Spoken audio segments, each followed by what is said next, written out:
Lalu Rasulullah membantah yang demikian dan bersabda, "Di mana engkau tahu?" Jadi, pertanyaan dan keraguan itu amat banyak pada tempat ini. Tingkat keempat, tingkat orang-orang yang menang. Mereka ialah orang-orang arif, ilmu mengenal Allah Ta'ala, bukan orang-orang yang bertaklid, orang-orang yang menuruti tanpa dalil. Mereka itu orang-orang mukarabin dekat dengan Allah yang terdahulu. Sesungguhnya orang yang bertaklid, turut menurut, walaupun secara keseluruhan memperoleh kemenangan, dengan memperoleh tempat dalam sorga, adalah dia termasuk orang-orang kanan, Ashabul Yamin. Dan mereka itu, ialah orang-orang mukarabin yang dekat dengan Tuhan. Dan apa yang ditemui mereka itu, melewati batas penjelasan. Dan kadar yang mungkin menyebutkannya, ialah, apa yang diuraikan oleh Al-Quran. Maka tiadalah sesudah penjelasan Allah itu, penjelasan lagi. Dan yang tidak mungkin diperkatakan pada alam ini, adalah yang disimpulkan oleh firman Allah Ta'ala, seorang pun tiada mengetahui cahaya mata yang disembunyikan untuk mereka. Surat 32 As-Sajdah ayat 17. Dan firman Allah, Azza wa Jalla, Aku sediakan bagi hamba-hambaku yang salih, apa yang mata tidak pernah melihatnya, telinga tidak pernah mendengar dan tidak pernah terguris pada hati manusia. Dan orang-orang yang berilmu mengenal, orang, arifin, yang menjadi tuntutan mereka, ialah keadaan itu, yang tiada tergambar akan terguris pada hati manusia di alam ini. Adapun bidadari, istana, buah-buahan, susu, madu, hamar, pakaian dan gelang, mereka itu sesungguhnya tiada loba kepadanya. Jikalau diberikan kepada mereka barang-barang tersebut, niscaya mereka tiada merasa puas dengan barang-barang itu. Dan tiada yang mereka cari, selain kelezatan memandang kepada wajah Allah Ta'ala yang Maha Pemurah. Itulah penghabisan kebahagiaan dan kesudahan kelezatan. Dan karena itulah ditanyakan kepada Rabi'ah Al-Adawiyah, bagaimana kegemaran engkau kepada sorga? Ia menjawab, tetangga, kemudian negeri. Maka mereka adalah kaum yang disibukkan oleh kecintaan kepada yang punya negeri, tidak kepada negeri dan perhiasannya. Bahkan dari tiap-tiap sesuatu yang lain. Sehingga dari diri mereka itu sendiri. Contohnya, ialah contoh orang yang rindu, yang mengikuti keinginannya dengan yang dirinduinya, yang sempurna cita-citanya dengan memandang kepada wajah yang dirindui dan berpikir padanya. Ia adalah dalam keadaan tenggelam, yang lupa kepada dirinya. Tiada merasakan apa yang menimpa pada badannya. Dan diibaratkan dari keadaan ini, bahwa orang itu telah lenyap dari dirinya. Artinya, orang itu telah tenggelam dengan yang lain. Dan semua cita-citanya menjadi satu cita-cita. Yaitu, yang dicintainya. Dan tidak tinggal lagi padanya keluasan bagi yang tidak dicintainya. Sehingga ia berpaling kepada yang dicintainya itu, tidak kepada dirinya dan yang lain dari dirinya. Keadaan ini, ialah yang menyampaikan pada akhirat kepada cahaya mata, yang tiada tergambar bahwa akan terguris pada alam ini atas hati manusia. Sebagaimana tiada tergambar bahwa akan terguris rupa warna-warna dan bunyi-bunyian atas hati orang tuli dan orang buta. Kecuali terangkat, terbuang, hijab, dinding, daripada pendengaran dan penglihatannya. Maka ketika itu, baru ia mengetahui keadaannya. Dan ia mengetahui dengan pasti, bahwa tiada akan tergambar, terguris di hatinya bentuknya sebelum itu. Dunia itu menurut sebenarnya adalah hijab. Dan dengan terangkatnya, terbukalah tutup. Maka ketika itu, diketahui rasa hidup yang baik. Dan bahwa negeri akhirat itu adalah hidup, jikalau mereka mengetahuinya. Maka sekadar ini mencukupilah pada penjelasan pembahagian tingkat-tingkat atas perbuatan kebaikan. Dan Allah kiranya mencurahkan taufik dengan kasih sayangnya kepada kita semua. Penjelasan tentang apa yang menjadi besarlah dosa-dosa kecil. Ketahuilah kiranya, bahwa dosa kecil akan menjadi besar dengan beberapa sebab. Di antaranya, berkekalan dan selalu berbuat dosa kecil itu. Dan karena itulah dikatakan, tiada dosa kecil bila berkekalan dikerjakan dan tiada dosa besar bila dimintakan ampun. Maka satu dosa besar yang putus-putus dan tidak diikuti oleh dosa besar yang seperti itu, jikalau tergambarlah yang demikian, niscaya kemaafan daripadanya adalah lebih banyak harapan daripada dosa kecil, yang selalu dikerjakan hamba. Contohnya yang demikian itu, ialah tetesan-tetesan air yang jatuh di atas batu secara berturut-turut. Maka tetesan-tetesan itu akan membekas pada batu tersebut. Dan kadar itu dari air tadi, jikalau dituangkan satu kali atas batu itu, niscaya tiada akan membekas. Dan karena itulah, Rasulullah bersabda, amal yang baik ialah yang terus-menerus, walaupun sedikit. Segala sesuatu itu dicari penjelasannya dengan lawannya. Dan kalau yang bermanfaat dari amal itu, ialah yang terus-menerus dikerjakan, walaupun sedikit. Maka yang banyak yang terputus-putus itu sedikit manfaatnya, pada penyinaran hati dan penyuciannya. Maka karena itulah, yang sedikit dari kejahatan, apabila berkekalan dikerjakan, niscaya besarlah pembekasannya pada menggelapkan hati. Kecuali, bahwa dosa besar itu sedikitlah tergambar bahwa diserbu kepadanya dengan tiba-tiba, tanpa ada hal-hal yang mendahului dan yang menyambungi dari sejumlah dosa-dosa kecil. Maka sedikitlah orang yang berzina itu berzina dengan tiba-tiba, tanpa ada bujukan dan pendahuluan-pendahuluan. Dan sedikitlah terjadi pembunuhan dengan tiba-tiba, tanpa ada pertentangan yang mendahului dan permusuhan. Maka setiap dosa besar itu dikelilingi oleh dosa-dosa kecil yang mendahului dan yang menyambungi. Dan jikalau tergambarlah suatu dosa besar sendirian dengan tiba-tiba dan tidak disetujui untuk diulangi kembali, niscaya kadang-kadang adalah kemaafan padanya lebih besar harapan daripada dosa kecil, yang dikerjakan selalu oleh manusia sepanjang umurnya. Di antara sebab-sebab itu, ialah, ia memandang kecil dosa tersebut. Sesungguhnya dosa itu, manakala dipandang besar oleh hamba Allah pada dirinya, niscaya menjadi kecil pada sisi Allah Ta'ala. Dan manakala dipandangnya kecil, niscaya menjadi besar pada sisi Allah Ta'ala. Karena, memandang besarnya itu, akan menimbulkan lari hati daripadanya dan bencinya kepada dosa tersebut. Dan larinya hati itu, akan mencegah dari sangat membekasnya pada hati. Dan memandangnya kecil akan dosa itu, menimbulkan kejinakan hati kepadanya. Dan yang demikian itu, mengharuskan kesangatan bekas pada hati. Dan hatilah yang dicari penyinarannya dengan taat. Dan yang diawasi, ialah, penghitaman hati dengan kejahatan-kejahatan. Dan karena itulah, tiada disiksa dengan apa yang berlaku padanya, dalam kelalaian. Karena hati itu tiada membekas dengan apa yang berlaku dalam kelalaian.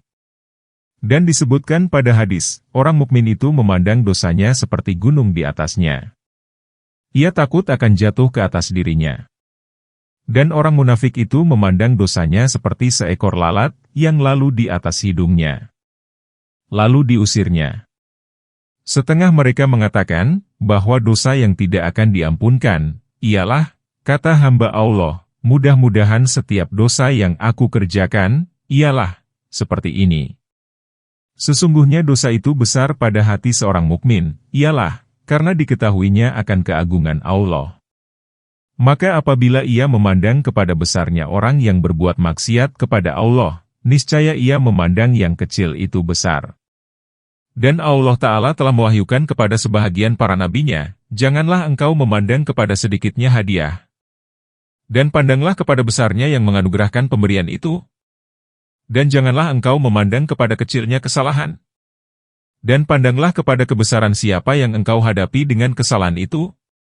Dengan ibarat ini, setengah orang-orang, arifin mengatakan, bahwa, tiada dosa kecil. Akan tetapi setiap yang menyalahi, maka itu dosa besar.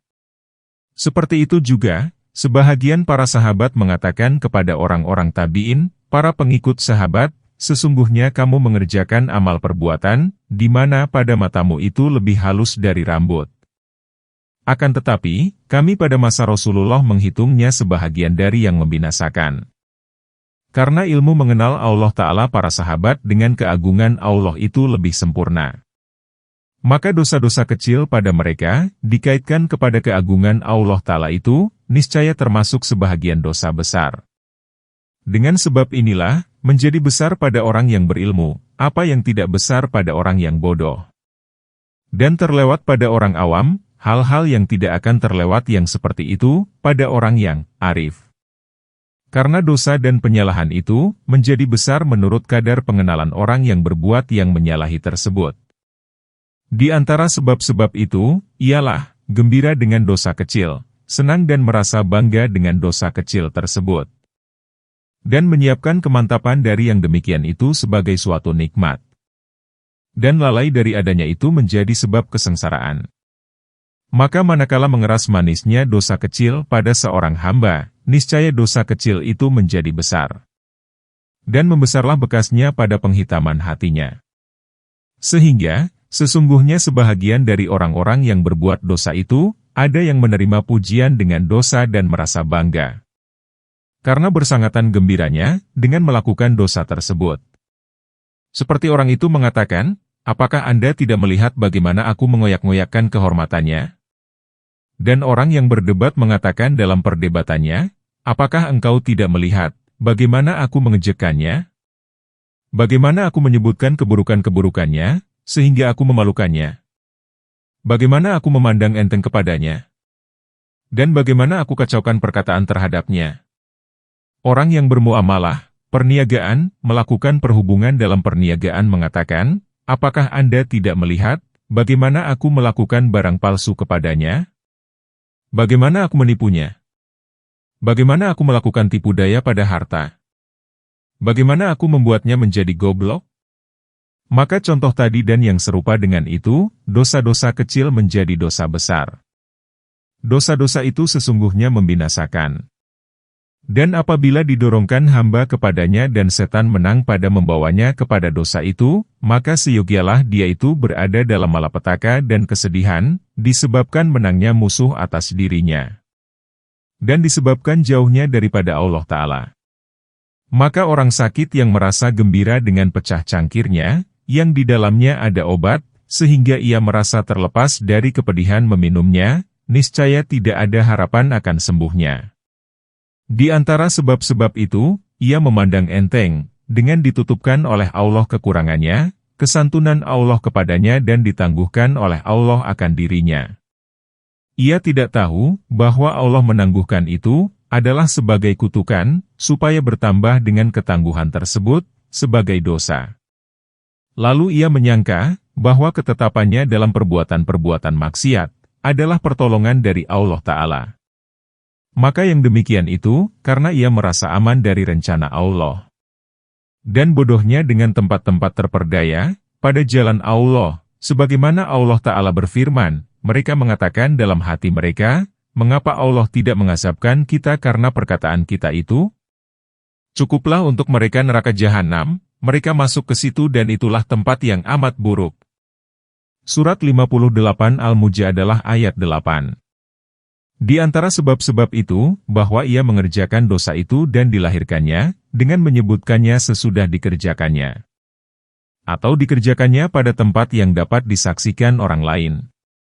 Maka yang demikian itu sesungguhnya penganiayaan daripadanya kepada yang ditutupkan oleh Allah, yang telah diturunkannya tirai itu di atasnya. Dan menggerakkan kepada kegemaran kejahatan pada siapa yang diperdengarkannya akan dosanya. Atau dipersaksikan akan perbuatannya. Maka kedua macam ini, adalah penganiayaan yang bercampur kepada penganiayaannya. Maka beratlah penganiayaan itu dengan demikian. Jikalau bertambahlah kepada yang demikian itu, penggemaran kepada orang lain padanya, dan membawa orang lain kepadanya dan menyiapkan sebab-sebab bagi yang demikian, niscaya jadilah itu penganiayaan keempat. Dan menjadi kejilah hal yang demikian. Dan pada hadis, disebutkan, setiap manusia itu dimaafkan, kecuali orang-orang yang mengatakan dengan suara keras. Salah seorang mereka tidur, bermalam, di atas dosa, yang telah ditutupkan oleh Allah. Lalu pada pagi hari, ia menyingkapkan yang ditutupkan Allah itu dan ia memperkatakan tentang dosanya. Fahamilah ini. Karena di antara sifat-sifat Allah dan nikmatnya, ialah, melahirkan, menampakkan, yang bagus dan menutupkan yang keji. Dan ia tidak merusakkan yang tertutup itu. Maka melahirkannya, menampakkannya, adalah kufur bagi nikmat tersebut. Setengah mereka mengatakan, janganlah engkau berbuat dosa. Kalau telah terjadi dan tak dapat dielakkan, maka janganlah engkau menggalakkan orang lain kepadanya. Maka engkau menjadi berbuat dua dosa. Karena itulah, Allah Ta'ala berfirman, orang-orang munafik yang laki-laki dan orang-orang yang munafik perempuan, satu dengan yang lain sebangsa, sama. Mereka menyuruh membuat yang salah dan melarang membuat yang baik. Surat 9 At-Taubah ayat 67. Setengah orang salaf, orang-orang terdahulu, mengatakan, tiadalah manusia membinasakan kehormatan saudaranya yang lebih besar, daripada menolongnya kepada perbuatan maksiat. Kemudian dipermudahkannya perbuatan maksiat tersebut kepada saudaranya itu. Di antara sebab-sebab itu, bahwa yang berbuat dosa itu adalah orang yang berilmu, orang alim, yang diikuti orang. Maka apabila diperbuatnya, di mana dilihat orang yang demikian itu daripadanya, niscaya besarlah dosanya. Seperti, orang alim itu memakai sutera, mengendarai kendaraannya yang beremas, mengambil harta syubhat, yang diragukan halalnya, dari harta raja-raja, datangnya kepada raja-raja, pulang perginya kepada raja-raja, menolong raja-raja itu dengan membiarkan perbuatan munkar dikerjakannya, melancarkan lidah memperkatakan kehormatan orang, melampaui batas dengan lidah pada perdebatan dan maksudnya memandang rendah orang itu, menyibukkan diri dengan ilmu, yang maksudnya, ialah kemegahan, seperti bertengkar dan berdebat. Maka semua yang tersebut itu, adalah dosa, yang akan dituruti orang berilmu itu di atas dosa-dosa tersebut. Maka matilah orang berilmu itu dan tinggallah kejahatannya beterbangan di alam ini, dalam masa yang panjang. Maka amat baiklah bagi orang, yang apabila ia mati, lalu matilah dosa-dosanya bersamanya. Pada hadis disebutkan, barang siapa membuat suatu sunnah yang jahat, maka atas dirinya sendiri dosanya dan dosa orang yang mengerjakan sunnah tersebut. Tiada akan kurang dari dosa mereka sedikit pun. Allah Ta'ala berfirman, dan kami tuliskan apa yang telah mereka kerjakan dan bekas-bekas peninggalan mereka. Surat 36 Yasin ayat 12. Bekas-bekas itu, ialah, apa yang menyambung dari perbuatan-perbuatan, sesudah selesainya perbuatan itu dan yang mengerjakannya. Ibnu Abbas mengatakan, celaka bagi orang berilmu dari pengikut-pengikutnya. Ia tergelincir sesekali, lalu ia kembali dari kegelincirannya itu. Dan manusia memikul kegelinciran tersebut, lalu mereka berjalan dengan kegelinciran itu ke segala pelosok. Sebahagian mereka mengatakan, contoh kegelinciran orang berilmu itu, adalah seperti pecahnya kapal yang akan tenggelam dan akan tenggelamlah isi-isinya. Dalam cerita-cerita Bani Israel, Yahudi, disebutkan, bahwa, seorang berilmu adalah menyesatkan manusia dengan perbuatan bid'ah, yang diada-adakan.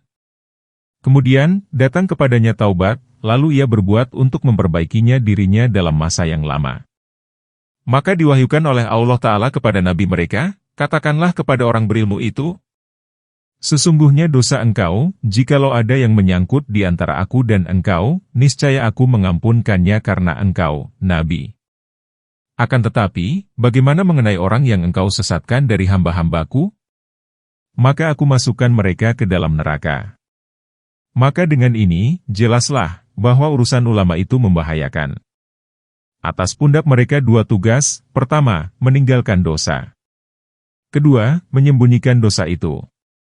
Sebagaimana dosa-dosa mereka berlipat ganda di atas dosa-dosa itu, maka begitu pula berlipat ganda pahala mereka di atas perbuatan-perbuatan kebaikan, apabila mereka dituruti orang banyak. Apabila orang berilmu, alim, itu meninggalkan berbuat kecantikan dan kecenderungan kepada dunia dan ia merasa cukup dari dunia itu dengan sedikit saja, dari makanan dengan makanan penting saja, dari pakaian dengan kain tua saja, lalu ia diikuti orang dan para alim ulama dan orang awam mengikutinya, maka adalah baginya seperti pahala mereka. Dan jikalau orang berilmu itu cenderung kepada berbuat kecantikan, niscaya cenderunglah tabiat, karakter, orang-orang di bawahnya, kepada menyerupainya. Dan mereka itu tidak sanggup atas berbuat kecantikan itu, selain dengan berkhidmat, melayani, sultan-sultan, penguasa-penguasa, dan mengumpulkan harta benda haram. Dan itulah yang menjadi sebab pada semua yang demikian. Maka gerak-gerik para ulama pada dua perihal, tambah dan kurang itu, berlipat gandalah bekas-bekasnya. Ada kalanya, dengan untung dan ada kalanya dengan rugi. Dan kadar ini mencukupilah kiranya pada penguraian-penguraian dosa, yang taubat itu, ialah, taubat daripadanya. Sendi ketiga, tentang kesempurnaan taubat, syarat-syaratnya dan kekekalannya sampai akhir umur. Telah kami sebutkan dahulu, bahwa taubat itu, adalah ibarat dari penyesalan yang mewarisi cita-cita dan maksud. Dan penyesalan itu diwariskan oleh ilmu, dengan adanya perbuatan maksiat itu mendindingi antara dia dan yang dicintainya. Dan masing-masing dari ilmu, penyesalan dan cinta-cinta itu, mempunyai kekekalan, berjalan terus, dan kesempurnaan. Dan untuk kesempurnaannya itu ada tanda. Dan untuk kekekalannya itu, mempunyai syarat-syarat. Dari itu maka tidak boleh tidak daripada penjelasan syarat-syarat tersebut. Adapun ilmu, maka memandang kepadanya adalah memandang tentang sebab taubat dan akan datang penjelasannya. Dan penyesalan, ialah, perasaan kesakitan hati ketika merasainya, dengan hilangnya yang dicintai. Dan tandanya, ialah, berkepanjangan keluhan, kegundahan hati, ketetesan air mata, berkepanjangan menangis dan berpikir. Orang yang merasakan sebagai siksaan yang menimpa kepada anaknya atau kepada sebahagian orang-orang yang dimuliakannya, niscaya lamalah atas dirinya musibah tersebut dan tangisnya. Dan manakah lagi yang lebih mulia kepadanya daripada dirinya sendiri? Dan manakah siksaan yang lebih keras dari neraka? Dan manakah sesuatu yang lebih menunjukkan kepada turunnya siksaan, daripada perbuatan-perbuatan maksiat? Dan manakah yang memberitahukan, yang lebih benar daripada Allah dan Rasul-Nya? Kalau diceritakan kepadanya oleh seorang insan, yang dinamakan dokter, bahwa penyakit anaknya yang sakit itu, tiada akan sembuh dan anak itu akan mati, niscaya lamalah kegundahannya dari dalam ketika itu juga. Dan tidaklah anaknya itu, yang lebih mulia dari dirinya sendiri. Dan tidaklah dokter itu yang lebih tahu dan yang lebih benar daripada Allah dan Rasul-Nya. Dan tidaklah mati itu, yang lebih berat dari neraka. Dan tidaklah sakit itu yang lebih menunjukkan kepada mati, daripada perbuatan-perbuatan maksiat, kepada kemarahan Allah Ta'ala dan yang membawanya ke neraka. Maka kepedihan penyesalan itu, manakala adalah lebih berat, niscaya untuk penutupan dosa dengan penyesalan tersebut, adalah lebih besar harapan. Dan tanda benarnya penyesalan itu, ialah, kehalusan hati dan berderainya air mata. Pada hadis disebutkan, duduk-duduklah bersama orang-orang yang bertaubat. Sesungguhnya mereka itu mempunyai hati yang lebih halus perasaannya. Di antara tanda kehalusan hati itu, ialah, bahwa melekatnya kepahitan dosa-dosa itu dalam hatinya, sebagai ganti dari kemanisannya. Lalu bergantilah kecenderungan hati, dengan kebencian. Dan kegemaran, dengan keliaran hati daripadanya. Dan cerita-cerita kaum Bani Israel, kaum Yahudi, disebutkan, bahwa Allah berfirman kepada sebahagian nabi-nabinya, di mana nabi itu telah bermohon kepada Allah Ta'ala, untuk diterima taubat seorang hamba, yang telah bersungguh-sungguh bertahun-tahun beribadah. Dan ia tidak melihat akan diterima taubatnya. Maka Allah Ta'ala berfirman, demi kemuliaanku dan keagunganku, jikalau kiranya bersyafaat isi langit dan bumi untuk hamba itu, niscaya tidak juga aku menerima taubatnya. Dan kemanisan dosa yang ia bertaubat daripadanya, ialah dalam hatinya. Kalau Anda bertanya, bahwa dosa itu ialah amal perbuatan, yang disukai menurut tabiat, naluri. Maka bagaimana memperoleh kepahitannya? Maka aku menjawab, bahwa barang siapa meminum air madu, yang ada di dalamnya racun dan tidak diketahuinya dengan perasaan lidah dan ia merasa enak dengan madu tersebut, kemudian ia sakit dan lama sakitnya dan kepedihannya dan berguguran rambutnya dan lumpuh anggota badannya. Maka apabila diberikan lagi kepadanya air madu yang di dalamnya seperti racun itu dan ia dalam keadaan sangat lapar dan ingin kepada kemanisan, maka adakah dirinya lari dari madu tersebut atau tidak? Kalau Anda menjawab, tidak, maka itu adalah perlawanan terhadap yang disaksikan dan yang mudah diketahui. Akan tetapi, kadang-kadang dirinya lari juga dari air madu yang tidak ada di dalamnya racun. Karena serupa dengan yang ada racun. Maka didapatilah bahwa orang yang bertaubat akan pahitnya dosa, seperti itu juga adanya. Dan yang demikian itu, karena diketahuinya bahwa setiap dosa, maka rasanya itu adalah rasa air madu. Dan kerjanya adalah kerja racun. Dan tidaklah sah taubat dan tidak benar, kecuali dengan iman yang seperti ini. Tatkala sulitnya iman yang seperti ini, niscaya sulitlah taubat dan orang-orang yang taubat. Maka tidak ada yang Anda lihat, selain orang yang berpaling daripada Allah Ta'ala. Karena memandang enteng dengan dosa, berkekalan di atas dosa-dosa itu. Maka inilah syaratnya kesempurnaan penyesalan.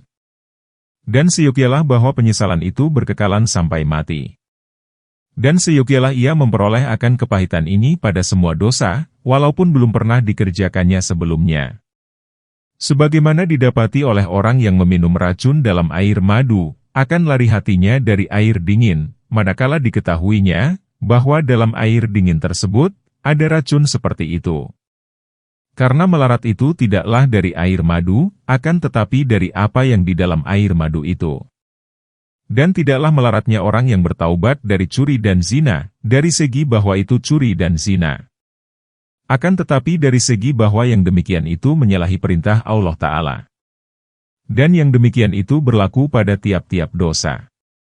Adapun maksud yang tergerak daripadanya, ialah kehendak memperoleh kembali yang telah terlanjur itu. Maka bagi yang demikian itu ada hubungannya dengan masa sekarang. Yaitu, yang mewajibkan meninggalkan setiap yang terlarang. Yaitu, yang tiada begitu jelas baginya. Dan melaksanakan setiap yang fardu, wajib, ialah, dihadapkan kepadanya pada sekarang juga. Dan mempunyai hubungan pula dengan masa yang lalu. Yaitu, memperoleh kembali apa yang telah telanjur. Dan juga hubungan dengan masa mendatang. Yaitu, berkekalan taat dan berkekalan meninggalkan maksiat sampai mati. Syarat syahnya taubat pada yang menyangkut dengan masa yang lampau, ialah, bahwa ia mengembalikan pikirannya kepada hari pertama ia dewasa dengan umur atau dengan mimpi, ihtilam. Dan ia memeriksa dari apa yang telah lalu dari umurnya, tahun ke tahun, bulan ke bulan, hari ke hari dan nafas ke nafas. Dan ia memperhatikan kepada perbuatan-perbuatan taat, apa yang ia teledor daripadanya. Dan kepada perbuatan-perbuatan maksiat, apa yang telah diperbuatnya dari perbuatan maksiat itu. Kalau ia meninggalkan solat atau ia mengerjakan solat dengan kain bernajis atau ia mengerjakan solat dengan niat yang tidak betul, karena kebodohannya dengan syarat niat, maka dikodokannya solat itu dari akhirnya solat yang dikerjakannya tadi. Kalau ia ragu tentang bilangan apa yang telah luput dari solat itu, niscaya dihitungnya dari masa kedewasaannya. Dan ditinggalkannya kadar yang ia yakin, bahwa itu telah dilaksanakannya. Dan dikodokannya yang sisanya. Dan boleh ia mengambil yang demikian itu, dengan keras dugaannya. Dan ia sampai kepada yang demikian, di atas jalan penyelidikan dan berfikir sungguh-sungguh, ijtihad.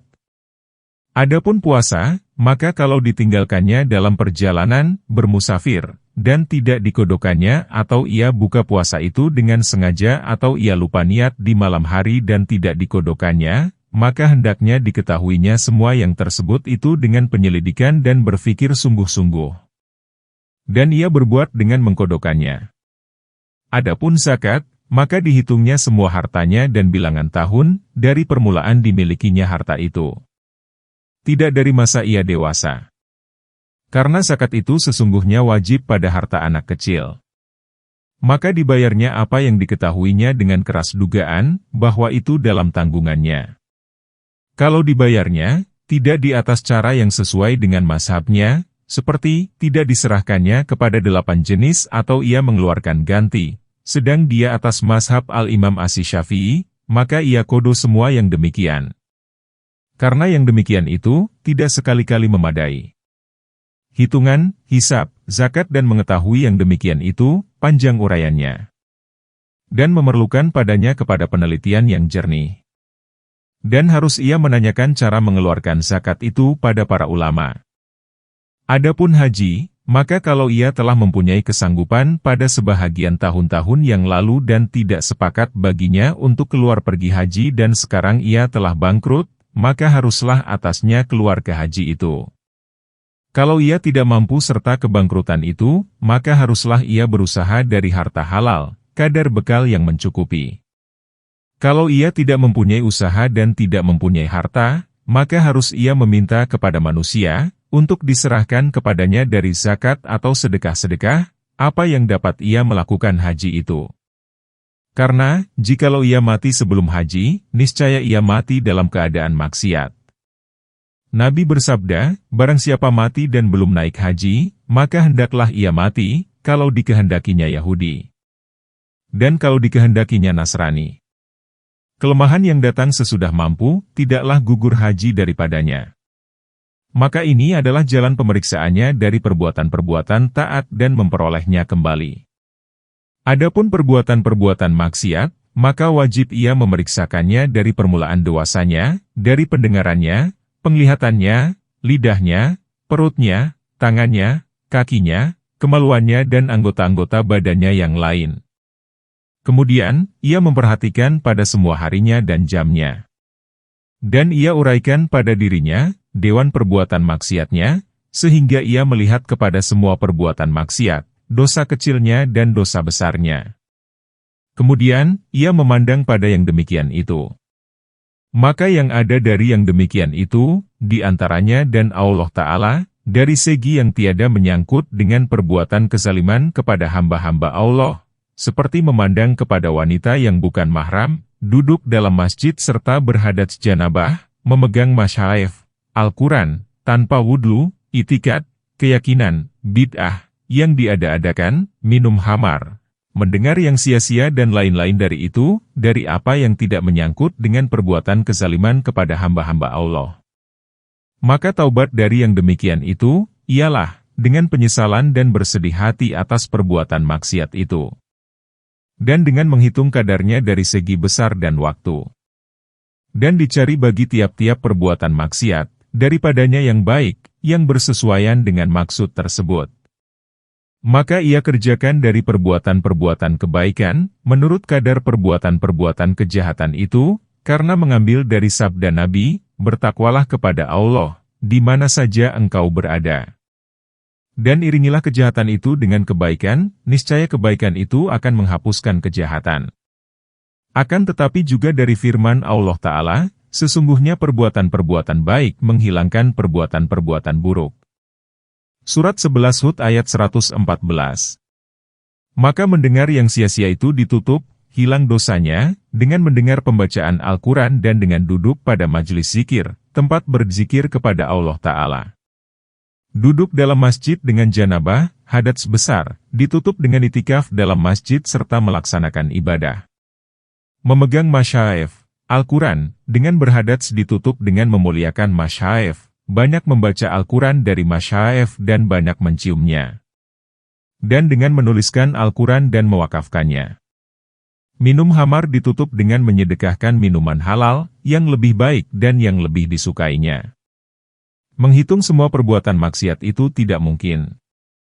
Hanya dimaksudkan, ialah menempuh jalan yang berlawanan. Penyakit itu diobati dengan lawannya. Maka setiap kegelapan yang meninggi pada hati dengan perbuatan maksiat, tiada akan dihapuskan, selain oleh nur, cahaya, yang meninggi padanya dengan perbuatan baik, yang melawani perbuatan maksiat tersebut. Yang berlawan-lawanan itu, ialah, yang bersesuaian. Maka karena itulah, seyogianya bahwa setiap kejahatan dihapuskan dengan kebaikan dari jenisnya. Akan tetapi, yang berlawanan dengan dia.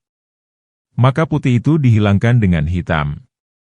Tidak dengan panas dan dingin. Keberangsuran dan pentahkikan ini adalah, termasuk yang halus pada jalan penghapusan itu. Maka harapan padanya itu lebih benar dan kepercayaan kepadanya lebih besar, daripada selalu membiasakan kepada satu macam dari ibadah-ibadah. Walaupun yang demikian itu juga membekas pada penghapusan.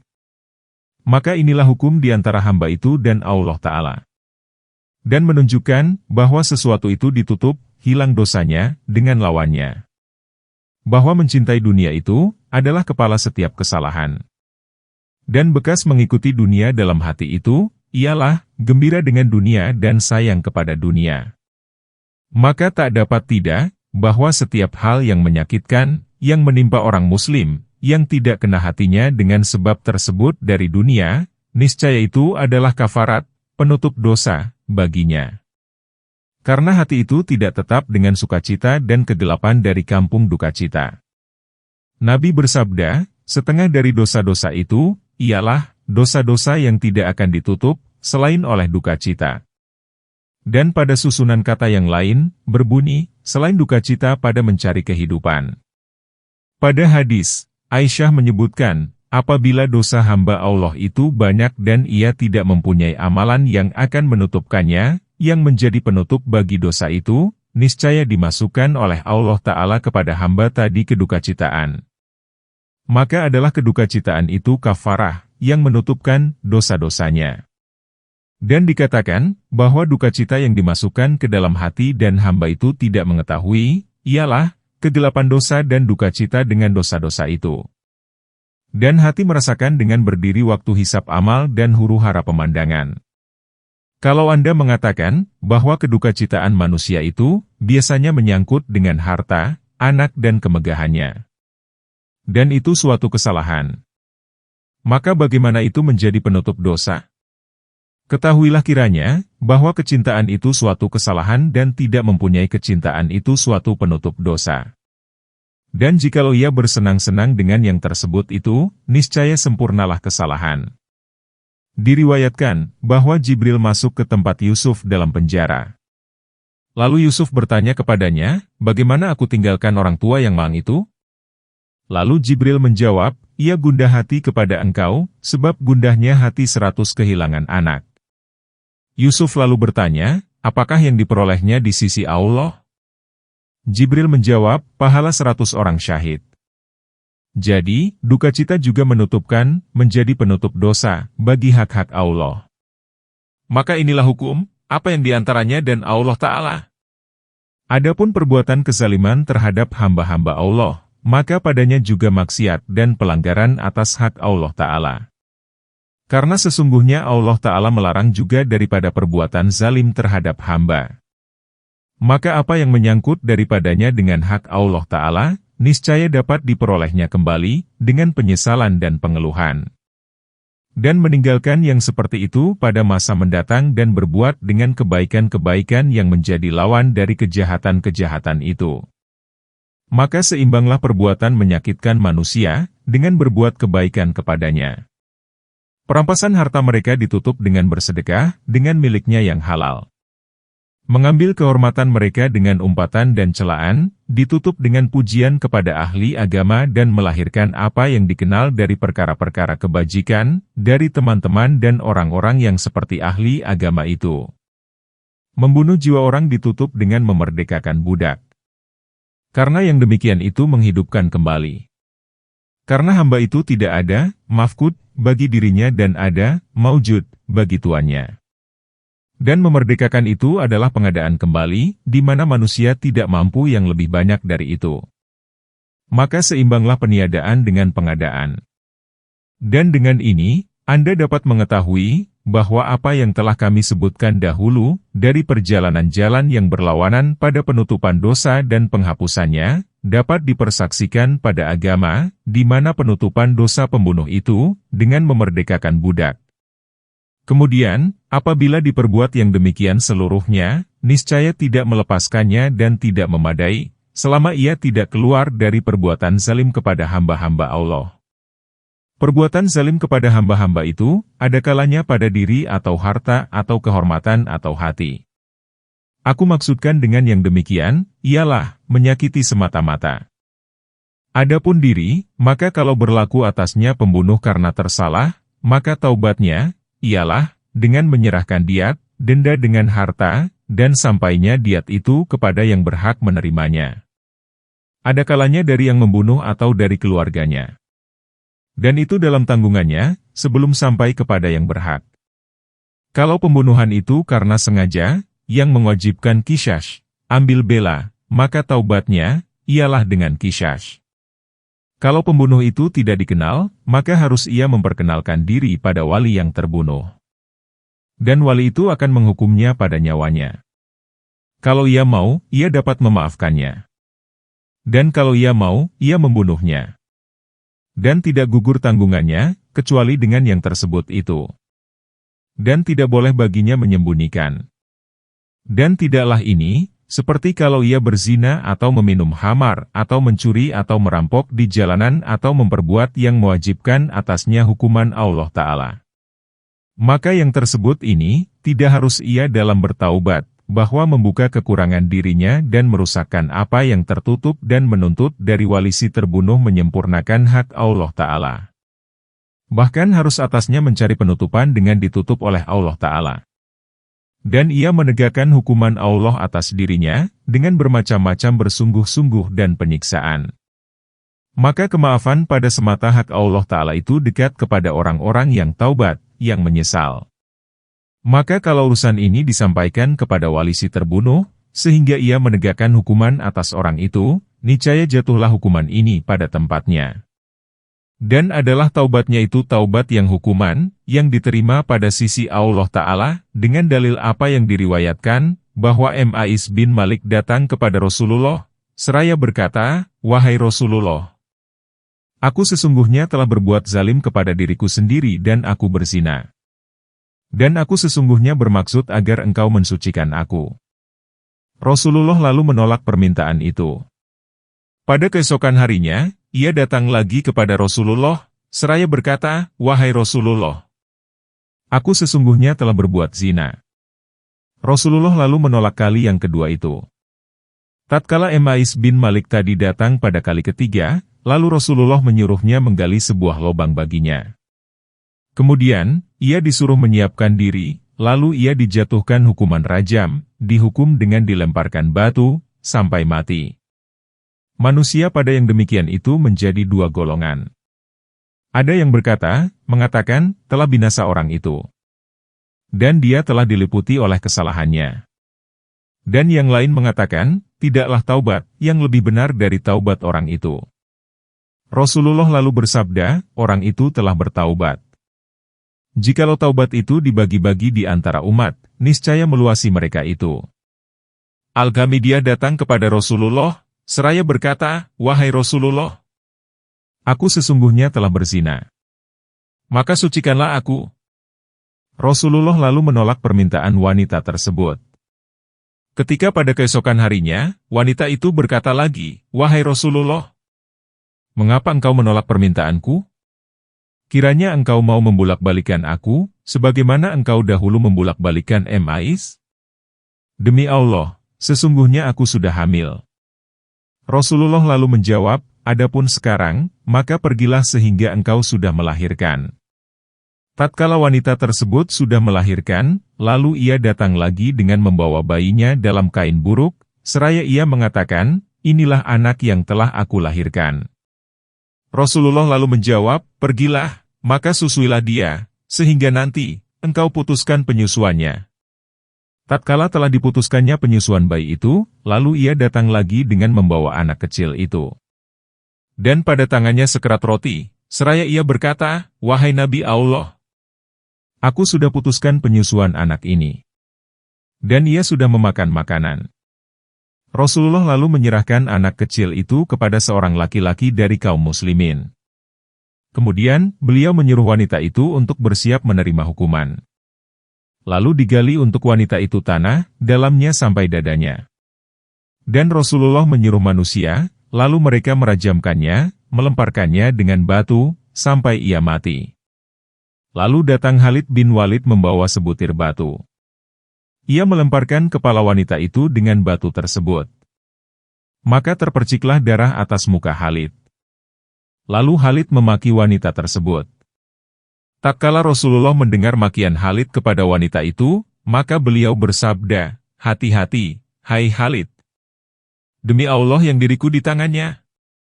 Wanita itu telah bertaubat. Jikalau sekiranya orang yang mengutip cukai barang, bertaubat seperti wanita itu, niscaya diampunkan dosanya. Kemudian Nabi menyuruh disiapkan, lalu dilakukan sholat jenazah atas wanita itu. dan dikebumikan.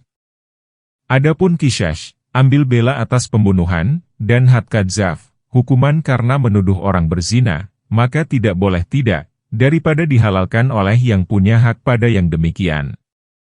Kalau yang diambil itu harta, yang diambilnya dengan merampas atau dengan khianat, melanggar kepercayaan, atau penipuan pada jual beli, dengan semacam mencampur adukan barang, seperti melakukan penjualan barang palsu atau menutup kekurangan pada barang yang dijual atau mengurangi ongkos orang yang mencari upah atau tidak memberikan upahnya, maka semua yang demikian itu harus diperiksa. Tidak dari sejak batas kedewasaannya, akan tetapi dari permulaan masa adanya. Karena apa yang wajib pada harta anak kecil, maka wajib atas anak kecil itu mengeluarkannya sesudah ia dewasa, kalau walinya teledor pada yang demikian itu. Kalau tidak diperbuatnya, niscaya dia itu zalim yang dituntut atas kezalimannya. Karena sama saja tentang hak-hak kehartaan, di antara anak kecil dan orang dewasa. Dan hendaklah ia memperhitungkan dirinya di atas biji-bijian dan mutiara, dari permulaan dari hidupnya, sampai kepada hari taubatnya, sebelum ia diperhitungkan, dihisap, pada hari kiamat. Dan hendaklah ia berdebat sendiri, sebelum dia diperdebatkan. Maka orang yang tidak memperhitungkan dirinya sendiri di dunia, niscaya lamalah di akhirat hisapnya, perhitungan amalnya. Maka kalau sudah ada hasil jumlahnya apa yang atas tanggungannya, dengan keras sangkaan dan semacam dari berpikir sungguh-sungguh yang mungkin, maka hendaklah dituliskannya. Dan hendaklah dituliskannya nama-nama orang yang dianiayanya, seorang demi seorang. Dan hendaklah ia mengelilingi di sudut-sudut negeri dan hendaklah dicarinya mereka. Atau hendaklah dilunaskan hak-hak mereka. Dan hendaklah dimintanya kehalalan, kemaafan, dari mereka. Atau hendaklah dilunaskan hak-hak mereka. Taubat inilah yang sukar atas orang-orang yang berbuat zalim dan saudagar-saudagar. Karena mereka tidak sanggup mencari orang-orang yang pernah mereka bermuamalah, berjual beli, dengan semua orang-orang itu. Dan tidak sanggup mencari para pewaris mereka. Akan tetapi, atas masing-masing orang yang berbuat zalim atau berniaga itu, bahwa ia berbuat dari yang demikian, apa yang disanggupinya. Kalau ia tidak sanggup, lemah, maka tidak tinggal baginya jalan, selain ia memperbanyak berbuat kebaikan. Sehingga kebajikan itu meluap banyaknya daripadanya pada hari kiamat. Lalu kebaikan-kebaikannya itu diambil dan diletakkan pada daun timbangan orang-orang yang pernah dianiayanya. Dan hendaklah banyaknya kebaikan itu, menurut kadar banyaknya kezalimannya. Maka sesungguhnya, jikalau tidak mencukupi kebaikannya untuk kezalimannya, niscaya diambil dari kejahatan orang-orang yang pernah dianiayanya. Maka ia binasa dengan kejahatan-kejahatan orang lain.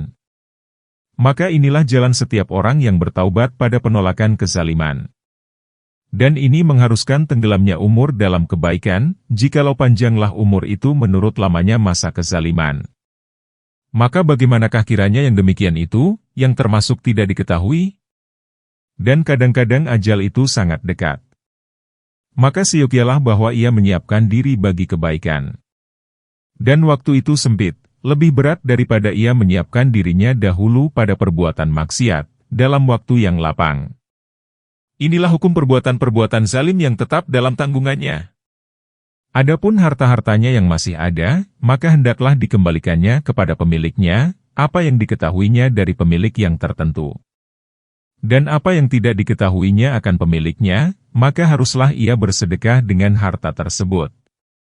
Kalau bercampur harta halal dengan harta haram, maka haruslah ia mengetahui kadar yang haram itu dengan berpikir sungguh-sungguh.